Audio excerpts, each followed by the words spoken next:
What's up, everybody? All right, so let's go into part two. The former Goldman Sachs executive talking crypto and XRP. Might be a part three to this because of the length of it, but if anything, I'll put the part three tomorrow. So let's continue with this. First of all, I wanna just make a quick comment on this. Some people may have a different feeling on things. I've always used to feel in the old days. I don't know now. I always used to feel that Goldman used to hire the best, and they were they still are beyond Wall Street. You know, it's different. It's just so the fact that what he's saying stuff like that's like, nah. I think Goldman and like the BlackRock level brain, like city fuck with city, but I'm looking to see what he talks about XRP. Just he's correct though. As far as everything so far, I agree with him completely on this. So I see. Which is the United States and regulation. Do you believe there's any truth to what I was saying where, and Elizabeth Warren just presented a bill yesterday, Raul, where it's effectively asking unhosted wallets, software code to AML and KYC, things that validator nodes that can't comply, which would be an effective ban. But do you think, since we're going to talk about the United States, that the incumbents have seen you can't kill it, so let's crush it. So maybe the Larry Finks and the BlackRocks, they come in and they get a bigger piece, or do you think I'm just got the tinfoil hat on there? Oh no, you're right. I think there's multiple attack vectors going on here. One is government, because government has a monopoly on money and violence, and when you are the world's reserve currency, you're very nervous of making a wrong move. Right, we've seen this repeated. I've written about this on Twitter. After the US left the gold standard, they tried to stop capital flight, had capital controls. So the UK started the FX market, which is the largest market the world has ever seen. Because, South Africa wants to trade with the UK and dollars come in the middle, and we're like, well, we need an FX market to trade because we're not using gold anymore. Then it happened with the Eurodollar market because the US banks were not allowed to lend internationally. So the UK started the Eurodollar market, became the largest market the world has ever seen. Happened again with derivatives. They wanted to protect the CME and the CBOT. So they're like, we're not going to let the banks have regulatory cap availability for OTC derivatives. So London started the OTC derivative market. The swap market was first, became a $1.4 quadrillion market. So we've got a history of the United States being cautious around these things and eventually catching up. So that's what I think. Liz Warren there's some nervousness around that. There then is just votes, right? The world is pretty polarized right now. Yep. And one of the ways this polarizes people is young people vote for crypto. So they're much higher, 30% of millennials will own crypto. Of the baby boomers, much less. Liz Warren is a poster child for the baby boomers. Right. So she's trying to get votes, which is the We Fear Change crowd, which is older people who like, I know what I know and I like what I like. Right. So I think it's political, and it's also out of fear over control over money. And the US has control over money, and it can sense that something's changing, even though stable coins have actually made it more dollarized. Right. The banks, from as far as I'm aware, forget what Jamie Dimon says, because he's got a monopoly basically of banking, but all of the banks know that blockchain technology is the solution, every one of them, and they're all working on it. So they're not really fighting us at all. They're just shit scared of Liz Warren and Gensler. Right, that's the real problem here, is they can't move forwards. Do you think Goldman wants an OTC trading desk for crypto? Of course it does, but it's still worried. Still worried about what it can do. The asset management firms haven't been able to create products because they don't know who's going to get sued. And so I've said it before. That's the issue here, is for some reason, Liz Warren has been given control over the financial system by Biden, and Gensler is her puppet. Yeah. We learned what you just said. We learned the SEC, one thing that I've learned from suing them and being involved in the Ripple case is they actually prefer it to be vague. They prefer the markets to be vague because it allows them, maximum enforcement actions. And we learned from the Hinman emails that were discovered in the Ripple case that they actually said, for example, in the Hinman speech, they said, well, maybe you shouldn't give that kind of clarity to Ethereum because it'll limit what we can do in the future. And, I thought that was just remarkably dumb because you would want to, But they don't want to set a precedent because maybe it's fine to set a precedent for Ethereum, but then that sets a precedent for 50 other things. Right. And then they've lost control. So the best thing is, unless you've got the balls of Brad and others, unless you can get it to court and get it agreed, it's very difficult for people, and that's how they like it. The maximum uncertainty makes it just impossible for anybody to do it. So it just slows down the progress. I think actually what they're trying to do is slow it down.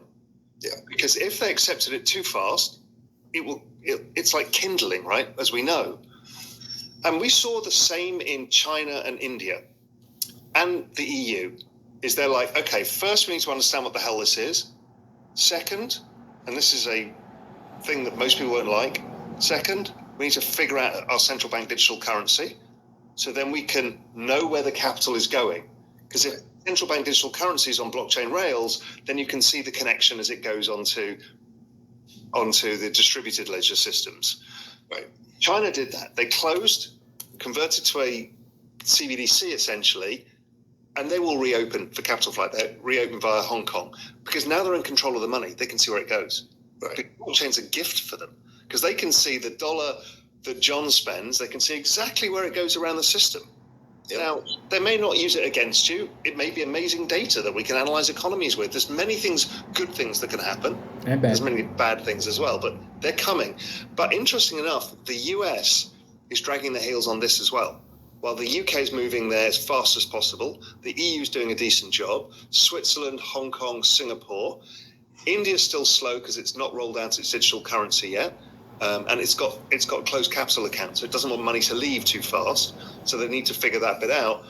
But interesting enough, when I spoke to Swapnendu Mohanty, who is the chief fintech officer for Singapore, the Monetary Authority for Singapore, he's like, he spends all his life with the BIS and the blockchain initiatives and the CBDCs. He's like, yeah, we're all sharing notes and working together and figuring out how to do this. He said, there's one black hole. The US, they won't even talk to us. They won't even talk to the BIS. They won't talk to the UK, Switzerland, anybody about CBDCs because they don't want it because they're scared. It's interesting. I think you've hit on a lot of important points because Elizabeth Warren, at the same time she's proposing, this effective ban, she came out in support of a central bank digital currency and said on Meet the Press on Sunday, I think it's time. And so I think your point about slowing it up until they can get control. So then once you think of that narrative that I've laid out, yeah, then you understand why the Bitcoin ETF is something they want. Control that shit. Why? Because it's now in the hands of Wall Street. Like I said. And away from the decentralized world. So you basically got control over the capital flight. And they know that that's going to mop up huge amounts of demand and stop people going to the distributed version of it. Right. No, that's excellent. And it makes sense. I get why they're doing it. And actually, for retail, in an ordinary course of events, it'll work fine. But they're not really in the crypto system. They're basically tourists because they don't have their own ownership over their assets, which is the problem that crypto was built for in the first place. Right. Listen, I want to, I've addressed the issue in investing, but, I don't have the kind of cred that you do. And I know a lot of my viewers, I'm sure you've heard about ETHgate on social media and the fact that, ETH was given a regulatory free pass. And although I've been on the lead of highlighting the conflicts of interest of Bill Hinman or Jay Clayton, whatever, people were shocked that I own ETH. And I owned, a lot more ETH than I did at XRP. And I owned 10 times more in Bitcoin than I did XRP when I filed the case in the Ripple case. Because to me, it was about government overreach, not a specific token. And a lot of people ask me, with knowing what I know and fighting for what I fought, how could I own Ethereum? And I say my response to them is I take emotion out of it. Like if and I separate the token from maybe a CEO, or I separate ETH from Vitalik, and I say to people, listen, as much as I'm in this rabbit hole and passionate, I love my daughters and my family and my friends. I don't love Bitcoin at XRP or ETH. To me, it's an investment. And so what's your view on that? My view on that is, and it's the reason I've always been supportive of Ripple and the XRP ecosystem and everybody else. This space started in the Wild West. There was no fucking regulation. Nobody has a clue what to do. And to go back into that past and say, well, you didn't do it right. I mean, these people were pioneers. And I don't give a shit what mistakes people made, but these things are real. They're real blockchains of real communities and real use cases. And that's what matters to me. I'm sick of the tribalism. I understand that people want to be somewhat tribal around an asset that they like, and that's okay. It's not a sports team. But what we should be rooting for is everybody to succeed. Thank you. Right. And, and it's not, and it's not about them versus us. It's about, we need a system like this. And the best way of getting there is working together. Yeah, when I first filed the case on behalf of XRP holders, I had a bunch of Bitcoin maxis to say, oh, you're helping Brad Garlinghouse or you're helping Ripple. And I was saying, listen, it's about applying these, 1920s laws to modern day blockchain technology. It's about the SEC doing a jurisdictional land grab over the whole ecosystem. And it's a slippery slope. But, that tribalism that you brought up, how do you deal with it? Because I know Bitcoin maxis, they've targeted me, they've targeted you. Do you just don't give a shit or? At first I did. It really happened to me. At first, they kind of saw me as a spokesperson for Bitcoin. But then I switched my asset allocation towards ETH, and they were so angry. And they still remain that way. And I've just learned to ignore it now.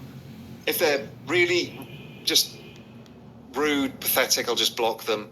If not, I just let it pass. I mean, I've got 1 million Twitter followers. It's too much to get, it's too easy to get overwhelmed by the negativity of people doing stuff like this. Yeah. So I just try and show the way, to show that the best way to behave is treat people like you'd like to be treated. Yeah. Have respect for these communities, have respect for people who are hustling, have respect for what the point of this space is. And that means you can have respect for the Maxi's point of view. I get it. But just do it in the right way. I guess the only thing just intellectually, I have a hard time with the concept that there's only going to be one network, that there's only going to be one blockchain. That to me, it just doesn't sound, it's almost anti-American. No, we want competition, we want free markets, and let the best tech win. And if that's Bitcoin and Bitcoin becomes all and everything, and then great. And if it's not, fine. If it's the store of value in the digital code is its narrative forever, then fine. And so I just had a hard time staying intellectually following. So the weird thing is somehow that community's got itself tied up in knots where, Bitcoin has a very clear narrative. It's a super secure chain. It's battle tested. Absolutely. Everyone knows what it is. That's all you need. But what they've then said is, well, nothing else should have value, which is this kind of intellectual weird place to end up. Right. Because these other things are networks of which people are building entire businesses, use cases, DeFi system, NFTs, all of this stuff, stable coins. That's not happening on Bitcoin. These are different types of use cases for a blockchain. Yeah. And I just don't see how that kind of weird intellectual knot they get themselves tied up in to say, well, everything else is a scam and it's all worth zero. That's just stupid. It just don't make no sense. It's interesting enough. I'm not a big holder of XRP, but I've always had some. But how much shit that they took because they were around in the early days. Right. And, it really was a battle of survival of the chains. And I get it, that one gang versus the other. But it's kind of ridiculous. Well, it's funny because, the main thesis in the beginning was, XRP is the banker's coin, but now Bitcoin maxis celebrate Larry Fink and the traditional. I know, it's ridiculous. Banks coming in and it's centralized ownership of Bitcoin, not decentralized ownership of Bitcoin. But because number go up, it's fine. Well, that's really what it comes down to. But at the same time, our next topic is the Bitcoin having an bull market. And I want to play a clip because a lot of XRP holders were surprised by this. I want to play a 38-second or quick clip of me predicting the Ripple case on Liz Clayman. No. I think the SEC is going to lose, but that doesn't mean Ripple's going to get an outright win either. But I think the SEC is going to lose at summary judgment because of the theory that they went with.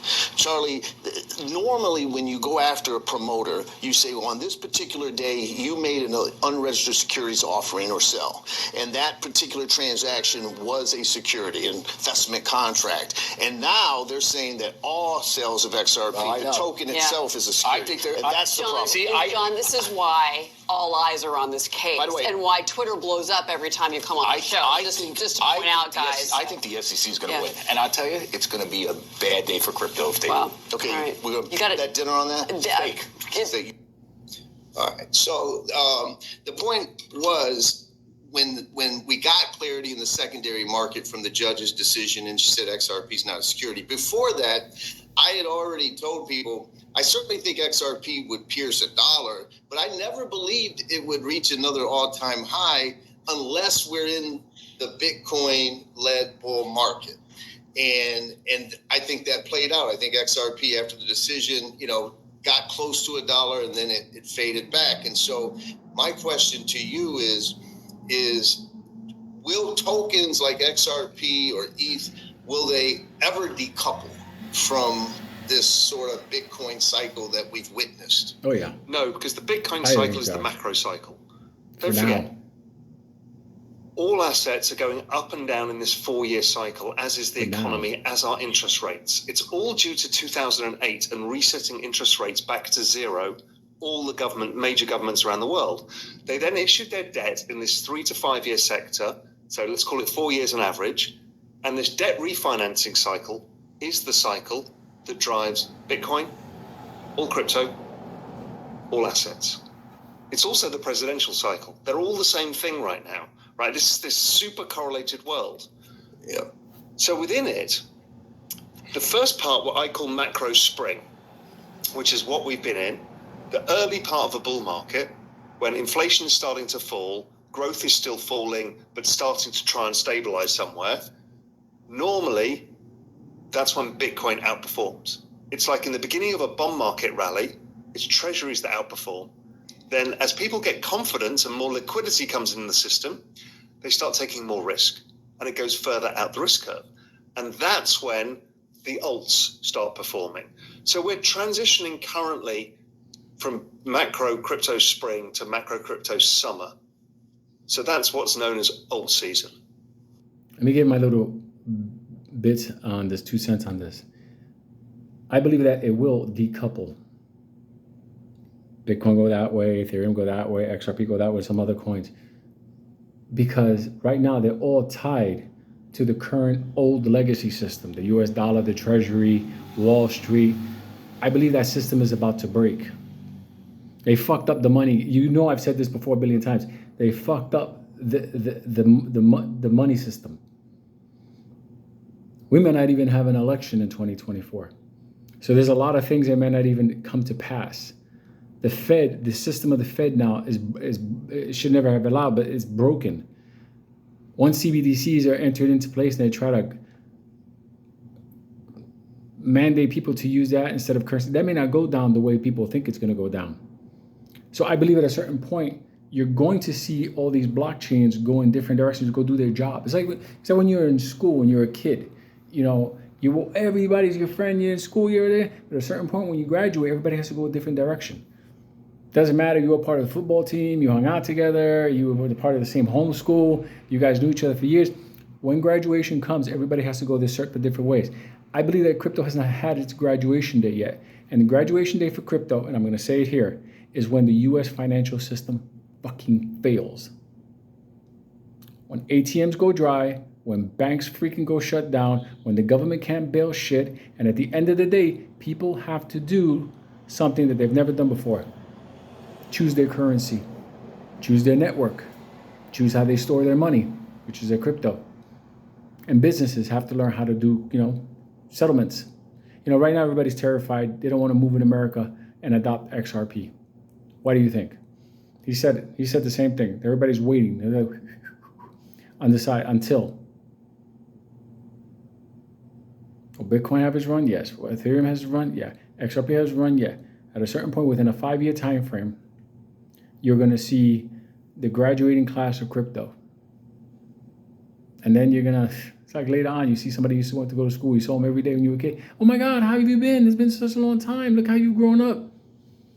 You understand? I believe that's what the decoupling is going to be. I think if you look at it now, it's going to go in a cycle, everything tied to Bitcoin. Bitcoin go up, Ethereum and XRP go up. XRP go up, XLM go up. There's going to be a time where XRP and XLM, they're operating in separate universes. Graduation. All right, I'm going to leave it at this for now. This is an interesting, I think it's interesting. Let me know if you want me to continue with a part 3 tomorrow.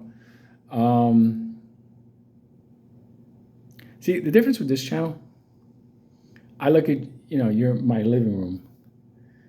You're in my home with me, and I love the time we spend together to share it, talk about it, because we're all going to win with this. I don't believe in the tribalism. People tell me they're in this coin or that coin, whatever, the stock, like people that attack me. Oh, you left AMC, now you're in XRP. I want to win. I want to win. Cars cost money, dinners, doctors, travel, this fucking huge Galapagos, whatever the fuck I got here. This all costs money. And it's just like, that's the end thing what we're here. We're not here for tribalism. We're here for capitalism. Good night. I love all you motherfuckers, and we'll talk tomorrow. Let me know if you want part 3. Of course, I'll do part 3. It's going to get good.